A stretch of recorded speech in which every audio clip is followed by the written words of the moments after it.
वाड्यामध्ये जाऊयात, कारण फुले वाड्यामध्ये आता अजित पवार पोहोचलेत.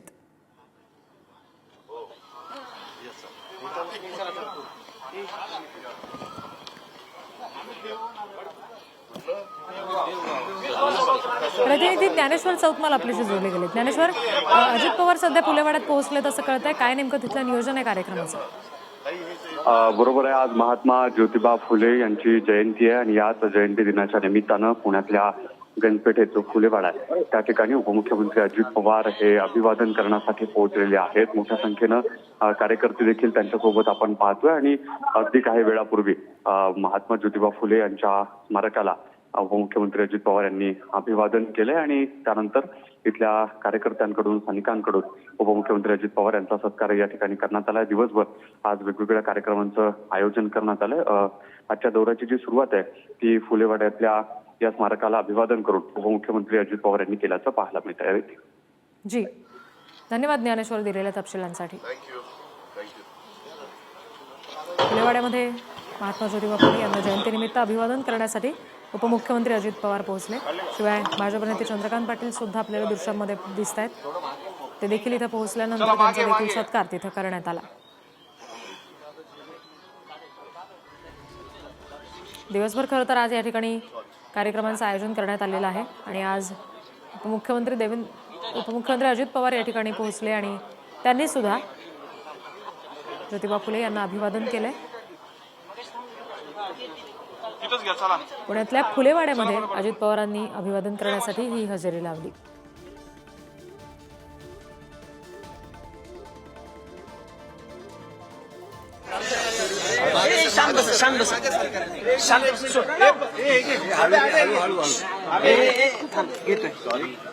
एप्रिल महिना दरवर्षीच्या प्रथेप्रमाणे अनेक महापुरुषांचे महामानवांचे जयंती असतात.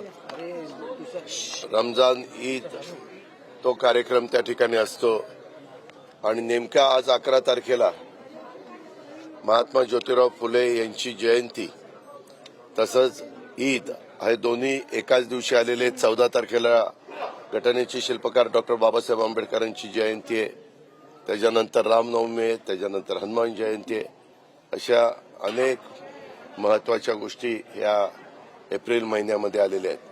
मी सुरुवातीलाच महात्मा ज्योतिराव फुले यांच्या जयंतीच्या निमित्तानं तमाम महाराष्ट्रातल्या जनतेला आणि सर्व आमच्या बंधू भगिनींना जयंतीच्या शुभेच्छा देतो.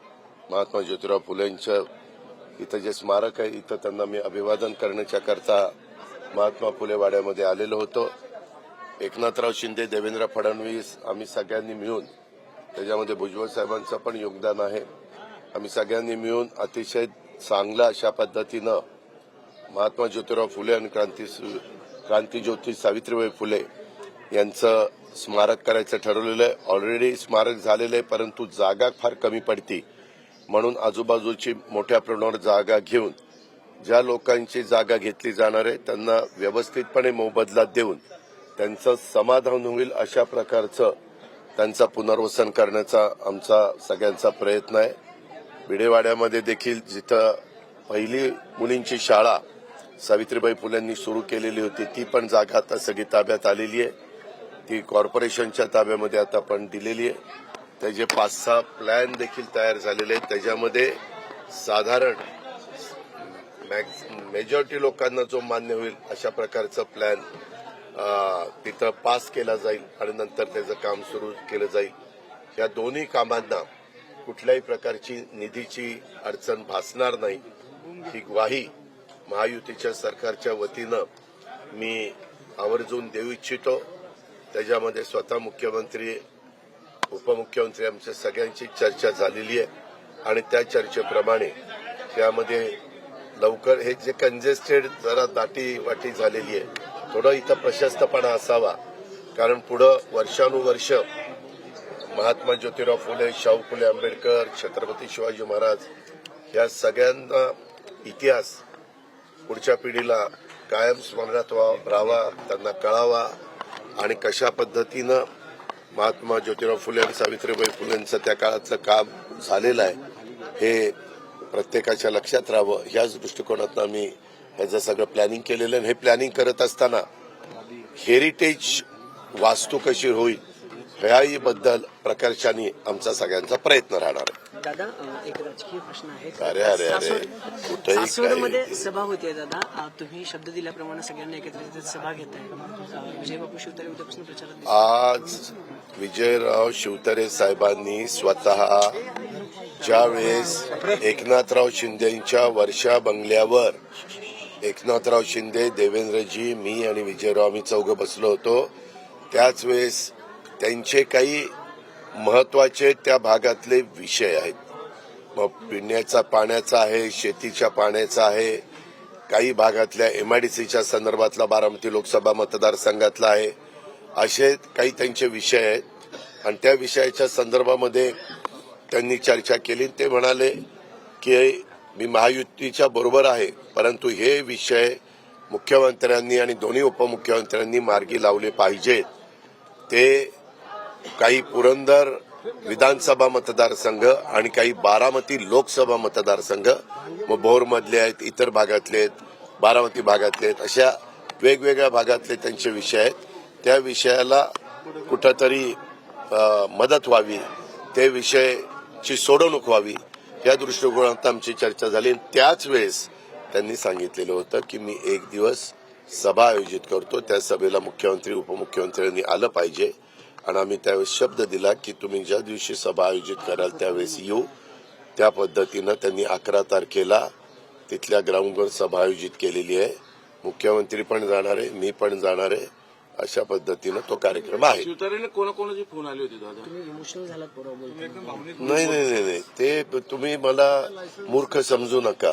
मी सांगायचं तेवढं सांगितलेलं आहे. मला जेवढं बोलायचं, मला घटनेचे शिल्पकार बाबासाहेब आंबेडकरांनी जे संविधान दिलेलं आहे त्या संविधानाप्रमाणे मला जेवढं बोलायचं तेवढं मी बोललेलो आहे. दादा काही जागा वाटपांचं अजून सातारा आणि ते पण सगळं होईल, आपण काळजी करू नका. आज कारण ते पुढच्या टप्प्यात त्याचे फॉर्म भरायला अजून काही सुरुवात झाली नाही. नाशिक किंवा कोकण ह्याच्यातले फॉर्म भरायला शेवटच्या टप्प्यात आहे. म्हणजे आपल्या महाराष्ट्रातला 5वा टप्पा हा शेवटचा आहे आणि देशातला 6वा 7वा टप्पा शेवटचा आहे. तर त्याला अजून विलंब आहे. पण आज मी तर मुख्यमंत्र्यांच्या बरोबरच परत जाणार आहे. त्यावेळेस आम्ही त्याच्याबद्दलची चर्चा करू. देवेंद्रजी पण असतील. उद्या पण मी मुंबईमध्ये आहे. आम्ही त्याच्या संदर्भामध्ये बसू आणि योग्य तो मार्ग काढू. मोदी साहेबांच्या काही सभा आपल्या मोदी साहेबांच्या पहिल्या टप्प्यातल्या ज्या निवडणुका आहेत त्या विदर्भातल्या आहेत.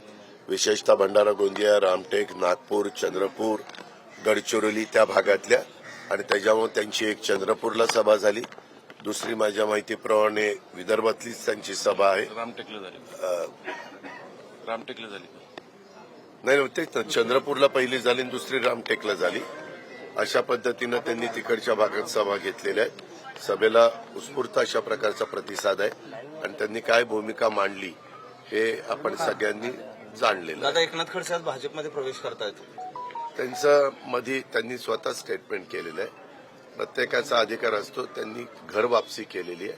कारण 40 वर्ष ह्या राज्यामध्ये भाजप वाढवण्याचं काम ज्या वेगवेगळ्या नेत्यांनी केलं त्याच्यामध्ये गोपीनाथ मुंडे साहेबांचं नाव आपल्याला घेता येईल, त्याच्यामध्ये एकनाथराव खडसे साहेबांचं नाव घेता येईल, प्रमोद महाजन साहेबांचं नाव घेता येईल, नितीन गडकरी साहेबांचं नाव घेता येईल. हे सगळेजण आम्ही त्या काळामध्ये बघायचो. मग त्याच्यात अण्णासाहेब रागे होते, नासफ रानदे होते, बाकीचे पण मान्यवर होते.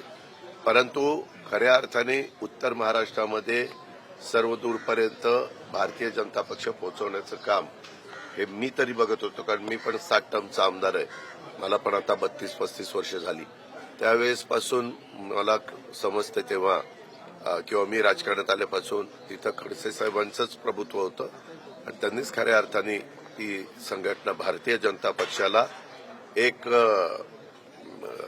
सर्वसमावेशक म्हणजे अशा पद्धतीचा सर्व चेहरा देण्याचा प्रयत्न त्या ठिकाणी झाला.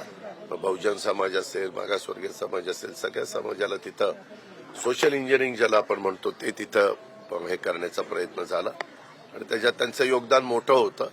परंतु मध्ये काही कारणानिमित्त ते राष्ट्रवादी काँग्रेसमध्ये आलेले होते आणि नंतर पुन्हा त्यांच्या कार्यकर्त्यांनी पण त्यांना आग्रह केला आणि त्यांच्याही मनामध्ये कुठंतरी होतं, त्याच्यामुळे तो निर्णय त्यांनी घेतला. काका बारामतीत काल परवा एका युवा नेत्यानं मोठं लावी केलं आणि काही गंभीर आरोप केले. माहितीला पाठिंबा दिलाय. हो, दसऱ्याच्या दिवशी गुढीपाडवा असतो. गुढीपाडवा मराठी प्रथम वर्ष सुरू होतं, पहिला दिवस सुरू होतो मराठी वर्षाचा.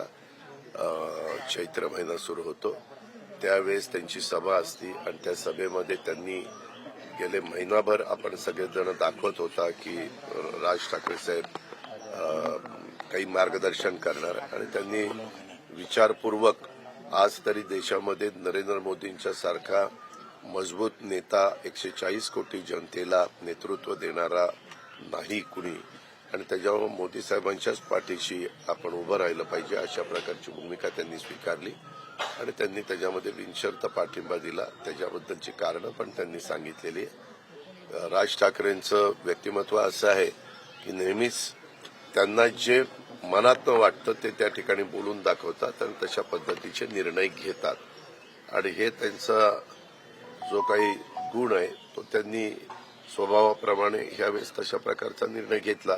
आज मला काही सकाळी मनसेचे सहकारी भेटायला आले होते. त्यांनी सांगितलं राज ठाकरे साहेबांचा आदेश हा आमचा अंतिम आदेश असतो आणि त्या पद्धतीनं आम्ही आता महायुतीचं काम विनाशर्त करायला सुरुवात दादा, नाशिकच्या संदर्भातला एक प्रश्न आहे. भुजबळांनी मराठा आरक्षणाला ज्यावेळेस विरोध केला त्याच भुजबळांनी आता कमळावर लढावं. हे एक मी तुम्हाला सांगू का, तुम्ही आता काही प्रश्न विचारू लागलात.